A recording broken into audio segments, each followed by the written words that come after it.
Marcela acabou, né, o capítulo 1, eu vou para o capítulo 4, os itens de 1 a 7, que trata da ressurreição e a reencarnação. Vamos ver as diferenças, vamos ver se são iguais, né?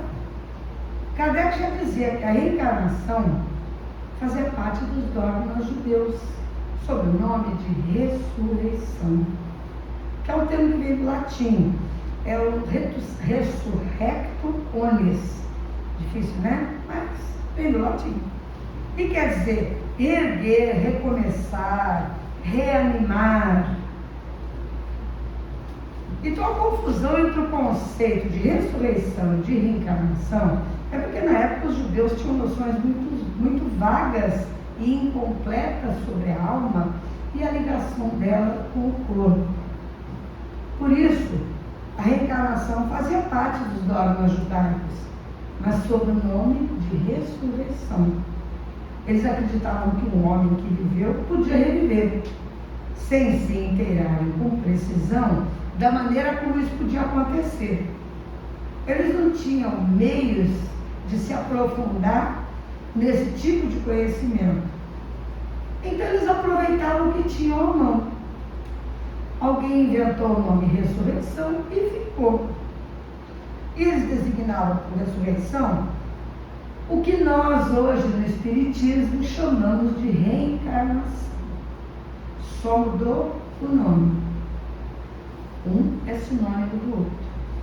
A ressurreição ela é rejeitada pela ciência. E a gente vai ver ao longo do nosso trabalhinho aqui, e realmente ela não pode ser aceita, né? Se os despojos do corpo humano permanecessem homogêneos, embora dispersados, reduzidos a pó, ainda se conceberia a sua reunião em determinado tempo. Mas se você parar para pensar, é uma coisa meio esquisita, né? Porque muita gente morre de morte natural, o corpo está lá íntegro. Então a gente pode até conceber que ele se dissolva, né?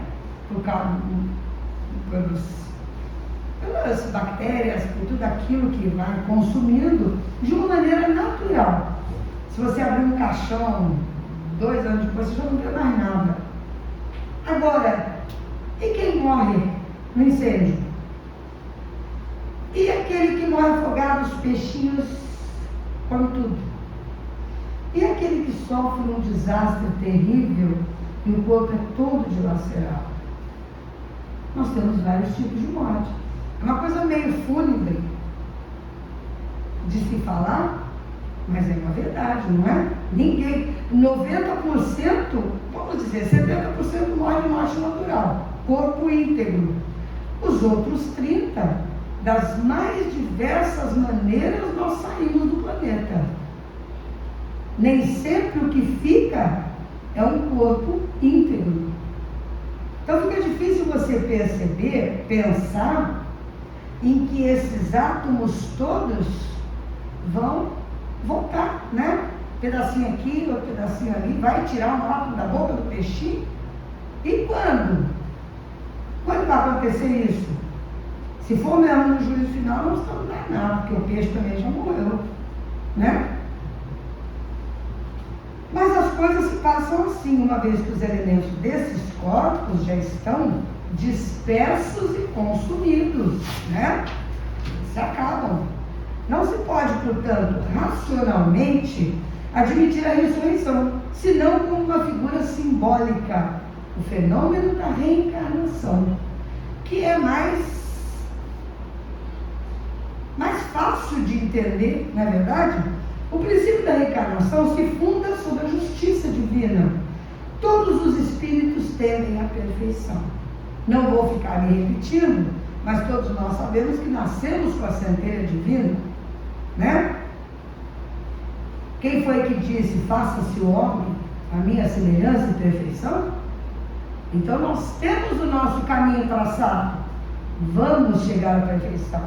É amanhã? Não, vai demorar muito. Alguns espíritos já chegaram. Temos os espíritos crísticos. Então nós temos toda a ordem de espíritos. E temos nós, né, pesado de pecado, rastejando, porque a gente rasteja, né? A gente rasteja, ninguém voa. Nós não somos leves, a gente rasteja. Nós temos tanto pecado que nós somos pesados. É verdade. Não é não, a gente diz que isso é uma densidade química, né, gente? A densidade mais pesada, mais leve. Mas, se a gente for entrar nesse assunto, é um assunto longo, mas essa densidade, ela se faz muito pelos nossos pensamentos, pelos nossos desejos. Quanto mais pensamento negativo, quanto mais desejo do mal, mais pesado nos tornamos, né? Quanto melhores fomos, mais leves. Então a nossa densidade, ela vai de acordo com o que nós somos. Dessa forma, a lei da reencarnação elucida todas as anomalias e faz-nos compreender que Deus deixa sempre uma porta aberta ao arrependimento. Como explicar as anomalias que vemos dia e noite ao longo da nossa vida, se não houver o respaldo da reencarnação? Como é que eu explico os filhos do príncipe Charles, do outro lado a princesa, e aqueles que moram na favela, aqueles que a mãe abandona, aqueles que o padrasto mata, estupra? Como que se explica isso? É justiça divina? Será? Uma criança apanhar até a morte e a outra ter tudo o que os bens materiais podem suprir, além do amor? É só a reencarnação que explica isso. Senão, nós podemos chamar isso de injustiça divina. Porque ninguém pode pensar que um Deus colocaria essa situação se a gente tivesse uma única vida, se a gente acabasse aqui no pó. Eu poderia falar, então, para que ser honesto? Para que ter uma vida de responsabilidade, de honestidade, de amor, de família, né? Se vai acabar tudo amanhã, não, eu vou me esbaldar enquanto eu estiver aqui. Vou dar bola para as injustiças da vida? Claro que não. Se eu tenho um Deus injusto, para que eu vou ficar pensando nisso, né? Então, para tudo isso, nós temos uma chave mágica, que é a lei da reencarnação. Por que aquela criança sofre tanto nessa encarnação e aquele outro não? Porque nós somos espíritos eternos. O corpo da criança é transitório. O espírito que ali habita é um espírito imortal, trazendo toda aquela gama de conhecimentos, mas também trazendo todos os inimigos, os problemas, os vícios, que assim que acabar a primeira infância, ele começa a tomar posse da consciência inconsciente, né? Então aquele espírito está passando aquela necessidade, é criança, sim, mas é um espírito eterno.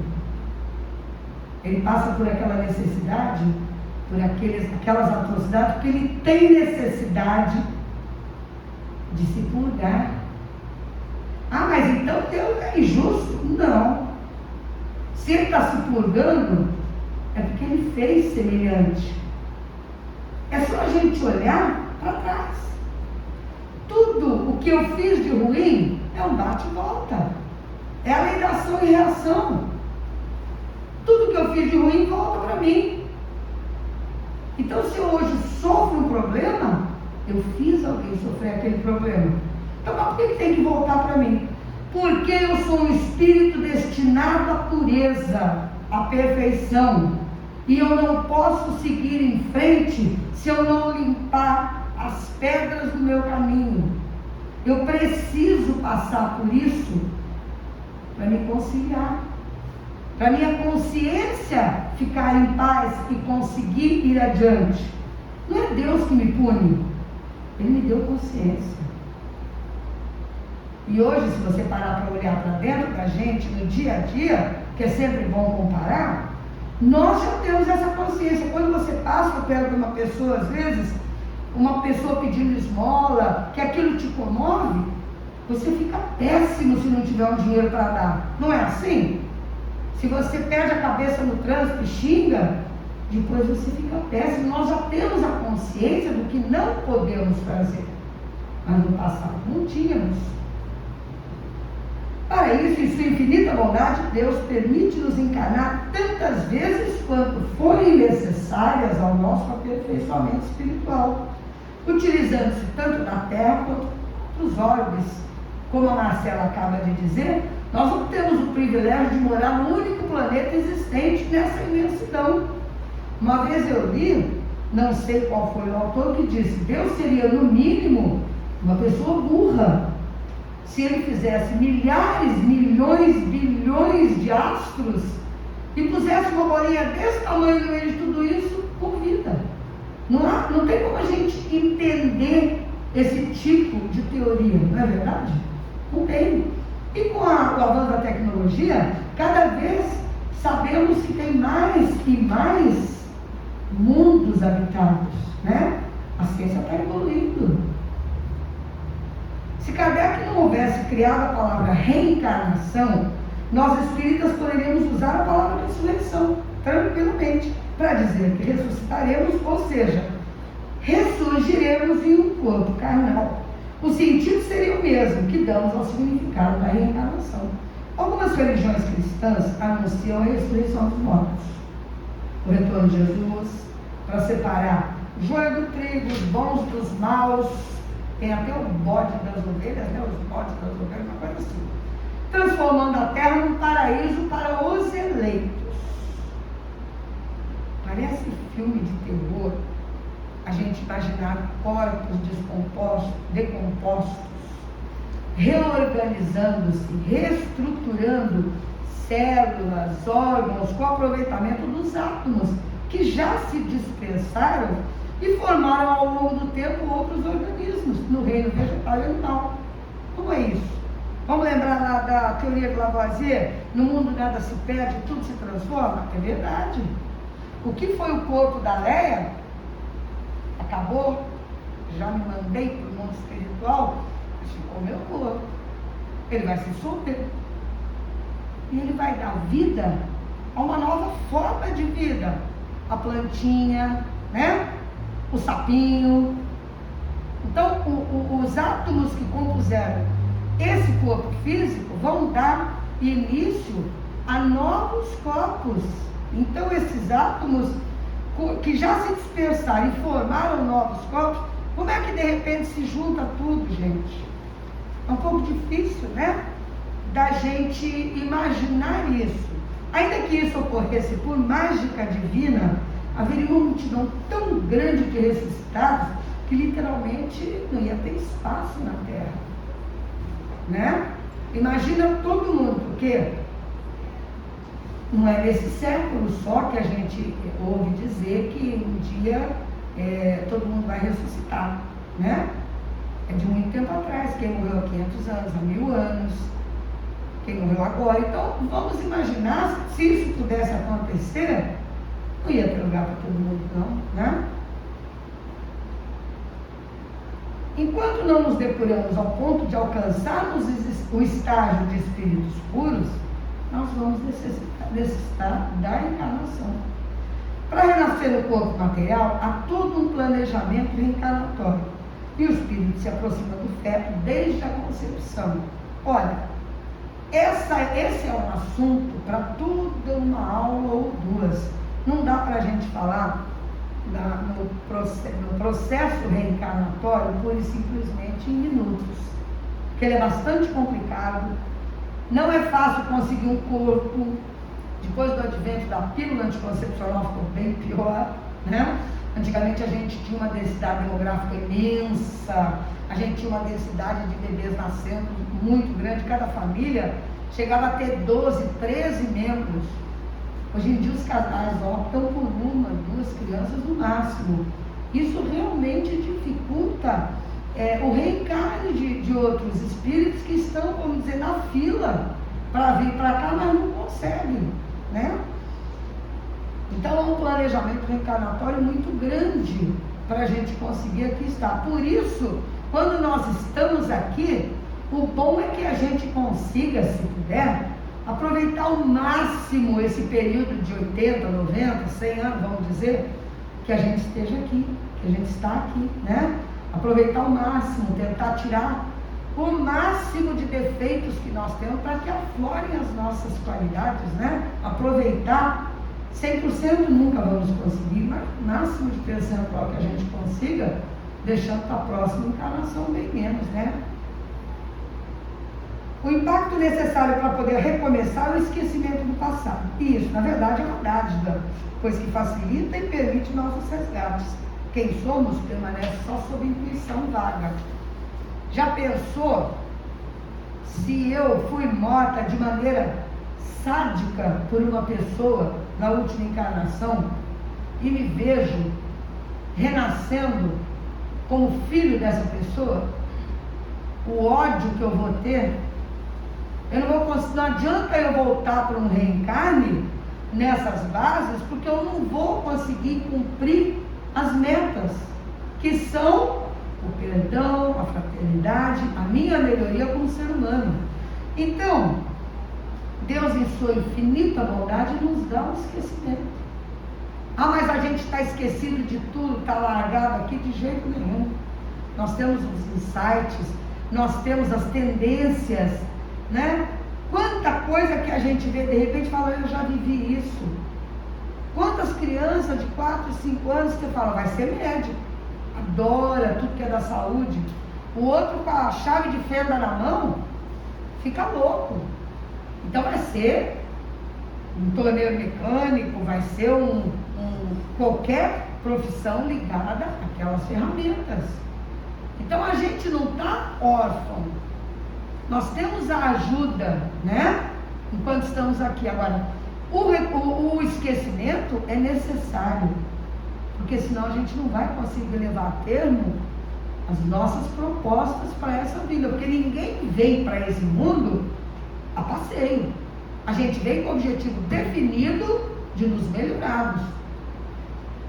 É só isso que nos traz aqui, nos melhorarmos, nos reconciliarmos com aqueles espíritos que vêm conosco sob a forma de irmãos, amigos, parentes, pais, filhos, esposo, esposa. São todos espíritos que vêm conosco para remissão, para tirarmos as nossas diferenças. Muitos nós não conseguimos. Quantas vezes vocês já viram pai matando filho, mãe matando filho, esquecendo o filho? O que é isso? É gente ruim? Não. São espíritos que não conseguiram superar o pouco que ele lembra, que em forma de sentimento das edições anteriores de vida. Então, quando ela vê aquela criancinha, ela não sente o amor que a gente sente normalmente. Ela sente uma repulsa muito grande. Abandono. Somos espíritos eternos, imortais, cuja verdadeira vida é no plano espiritual. Estamos aqui diante de uma oportunidade sagrada para evoluir. Através das sucessivas reencarnações, vamos renascer em diferentes condições. Sociais, física, familiar, financeira, claro. O Espiritismo anuncia, mostra pra gente que o espírito não tem sexo, nem pode ter. Eu preciso vir a uma encarnação como homem, mas a outra eu preciso vir como mulher. Eu preciso ter um filho. Eu preciso carregar na minha barriga uma criança. Porque senão, os homens jamais vão saber o outro lado da moeda. E como é que o espírito evolui se ele só conhece o lado da caminhada? Eu preciso ter o conhecimento total. Eu preciso ter o conhecimento de todo tipo de sentimento. Então a gente vem nas mais diversas condições sociais, financeiras. Eu tenho que conhecer a tranquilidade da riqueza material, os problemas e atribulações da pobreza material. Eu tenho que conhecer todos os assuntos que dizem respeito à vida do dia a dia, nos dois lados da moeda, como homem e como mulher. Só assim eu vou chegar lá no fim, no objetivo colimado, que é a perfeição. As experiências distintas nos forçarão ao desenvolvimento intelectual e moral, pois veremos os diferentes lados da mesma moeda. Por quê? Porque a gente precisa do desenvolvimento tanto intelectual quanto moral. E só evoluiremos até o final da jornada se conseguirmos igualar os dois. Eu tenho que ter tanto evolução espiritual, moral, quanto a intelectual. Após suor e lágrimas, a lei de Deus que está na nossa consciência se mostrará mais clara. Aos poucos vamos nos tornando mais afins dessa lei, do Deus que existe em nós em forma de amor. Vamos olhar cada um que cruza o nosso caminho como um irmão, como um ser imortal, assim como nós somos. Todos somos necessitados de luz. Quem não é? De evolução. Para isso estamos aqui. E ela vai só se dar com ajuda mútua, porque a gente não está sozinho. Nós precisamos das pessoas nos irmanarmos para seguirmos em frente. À medida que percebemos que o nosso irmão é a ponte até Deus, através da caridade, é que vamos conseguir evoluir. A lei da reencarnação é lei de amor, de misericórdia, de justiça divina. Sem a reencarnação, nós não vamos conseguir entender toda a bondade e justiça de Deus. A experiência reencarnatória é uma oportunidade sublime que Deus nos dá para fazer do mundo um campo de trabalho, onde somos convocados a edificar o reino de Deus nos nossos corações e contribuir para a realização dele no mundo. Muito obrigada.